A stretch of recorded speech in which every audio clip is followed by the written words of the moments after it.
கோமாளி படத்தின் மூலமா ஒரு அசைக்க முடியாத வெற்றிய பதிவு பண்ணி இருந்தாரு இயக்குனர் பிரதீப் ரங்கநாதன்.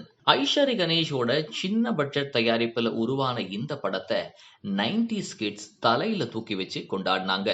இந்த படத்துக்கு அப்புறமா பிரதீப் எந்த மாதிரி படத்தை யாரோட ஒர்க் பண்ண போறாரு அப்படின்னு எல்லாருமே ஆவலா இருந்த சமயத்துல பிரதீப் ஒரு விஷயத்த சொன்னாரு. கொஞ்சம் டைம் கொடுங்க, நான் ஒரு நல்ல ஸ்கிரிப்டோட வரேன் அப்படின்னு சொல்லிட்டு அவர் எடுத்த படம் தான் லவ் டுடே.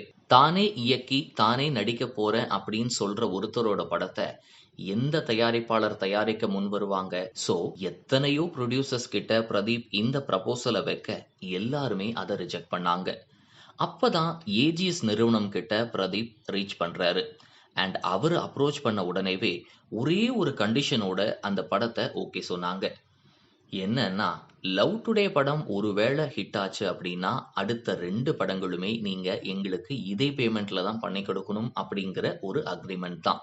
இதுக்கு ஓகே சொல்லி ஒர்க் பண்ண பிரதீப் அண்ட் டீமுக்கு படம் வெளியாகி ஒரு நல்ல சக்சஸ்ஃபுல் ரிசல்ட்டை கொடுத்துச்சு.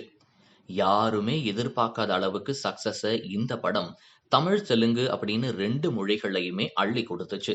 இப்ப ஹிந்திலயுமே இந்த படத்தை ரீமேக் பண்ண போறாங்க. லவ் டுடேவோட ஹிட் விஜய் அவர்களோட 68வது படத்தை இயக்குற வாய்ப்பை பிரதீப்புக்கு கொடுத்துச்சு.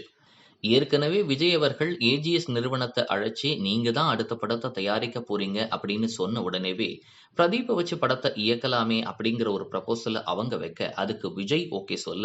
ஆனா பல கமிட்மெண்ட், அதாவது பிரதீப் இப்போ நடிகரா பல படங்கள்ல தொடர்ந்து பிஸியா இருக்காராம். சோ அதனால விஜய் பட வாய்ப்பு வேணாம் அப்படின்னு சொல்லிட்டாராம். இத கேள்விப்பட்ட பல தரப்பட்ட ரசிகர்கள் தலைக்கு தில்லுதான்பா அப்படின்னு பேசிக்கிறாங்க.